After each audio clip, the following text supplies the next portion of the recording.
Olá pessoal, hoje nós vamos falar um pouco sobre a Convenção da Diversidade Biológica.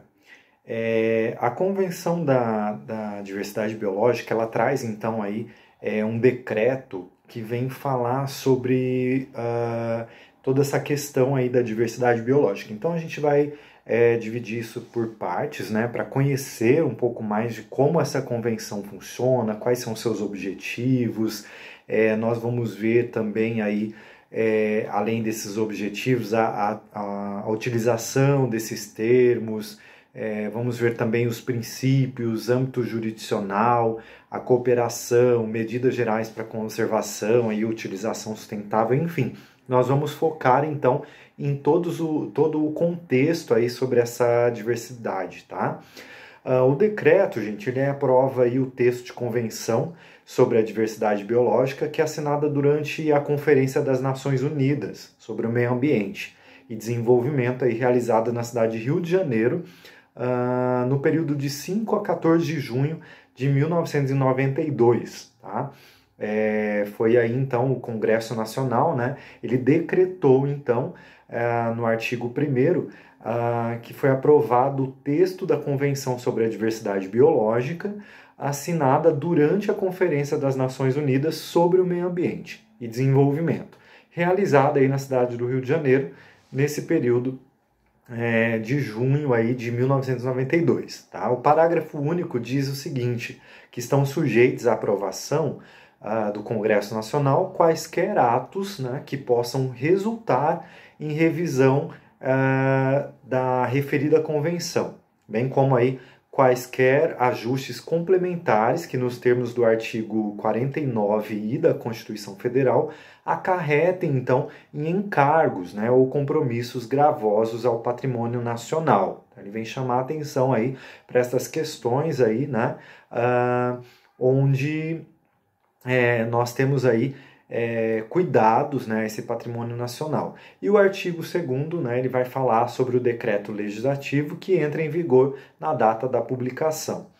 Bom, aí com tudo isso, vem então a Convenção sobre essa diversidade biológica, né? Então, como tudo aconteceu. As partes contrastantes, né, consistentes do valor intrínseco da diversidade biológica e dos valores ecológico, genético, social, econômico, científico, educacional, cultural, recreativo e estético da diversidade biológica e de seus componentes, todos vão se englobar então nessa Convenção sobre a Diversidade Biológica, que vai ser conscientes então aí também da importância da diversidade biológica para a evolução e para a manutenção dos sistemas necessários aí à vida, né, à biosfera, afirmando que a conservação da diversidade biológica é então uma preocupação comum a toda a humanidade, certo? Então, reafirmando aí que os estados têm direitos soberanos sobre os seus próprios recursos biológicos, reafirmando também, igualmente, que os estados eles são responsáveis pela conservação de sua diversidade biológica e pela utilização aí sustentável desses recursos biológicos. Então, cada estado é responsável pela sua sustentabilidade, né?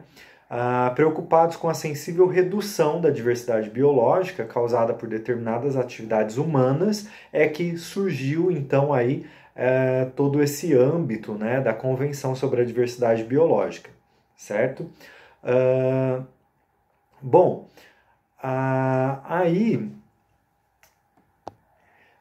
Aí reafirma-se também que os estados têm direitos soberanos sobre os seus próprios recursos biológicos e, igualmente, os estados são responsáveis por essa conservação, né? Conscientes da falta geral de informação e de conhecimento sobre a diversidade biológica e da necessidade urgente de desenvolver capacitação aí, então irão capacitar, né, cientificamente, tecnicamente, institucional, para propor o conhecimento fundamental necessário ao planejamento e implementação de medidas adequadas, né? Então, isso com cada estado, com cada local, certo?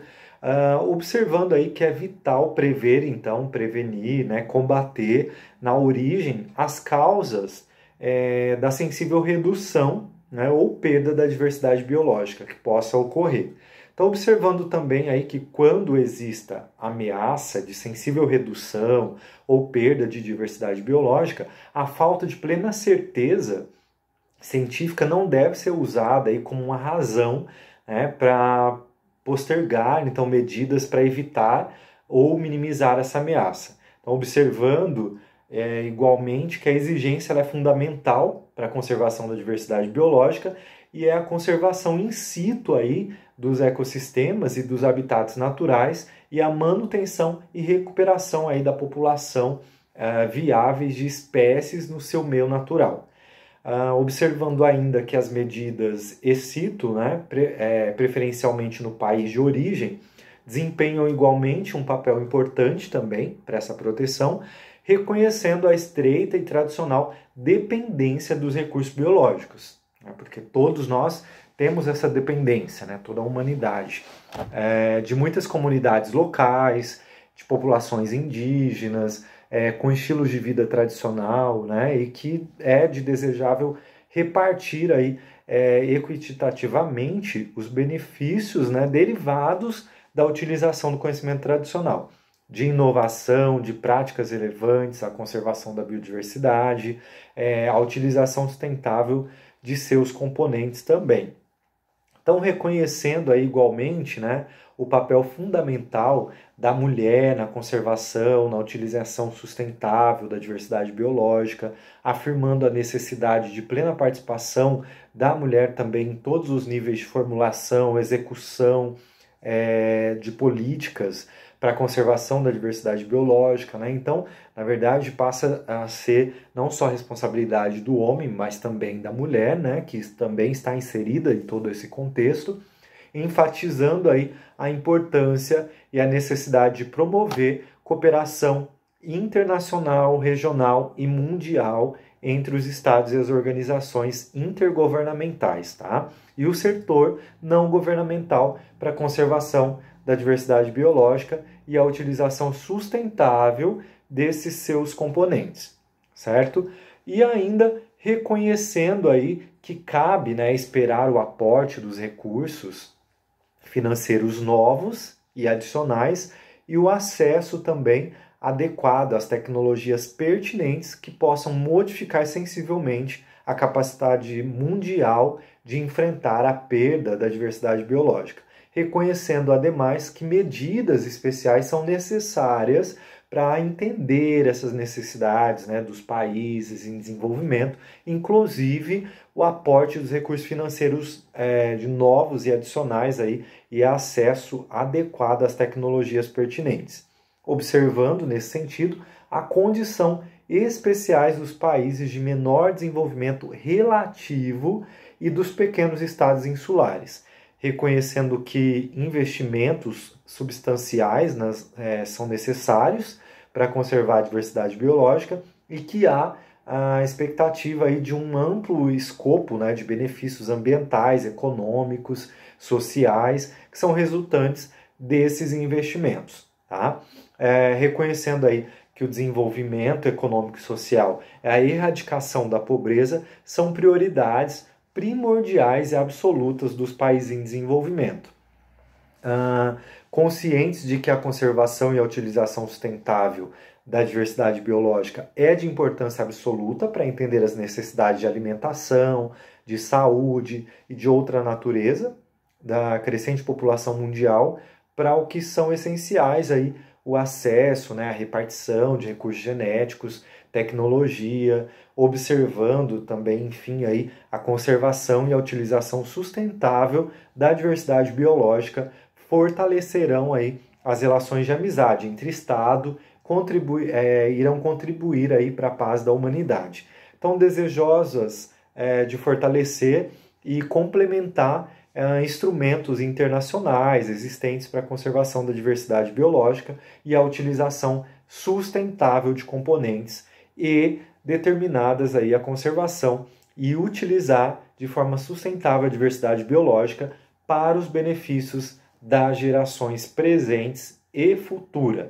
E aí, com tudo isso, né, com todas essas necessidades, esses desejos, né, esse reconhecimento aí e observações que foi feito aí nessa Convenção sobre a Diversidade Biológica, é que então vão ser implementados, né, os objetivos, a utilização do termo, né, e vários contextos aí que vão estar ligados a esse decreto, né, que é o Decreto Legislativo número 2 de 1994 da Convenção sobre Diversidade Biológica, que é conhecida popularmente aí como CDB, certo? Então, daqui a pouco a gente já fala então de cada um desses artigos, o que cada um desses artigos vão trazer para a gente em relação aí a essa convenção sobre a diversidade biológica.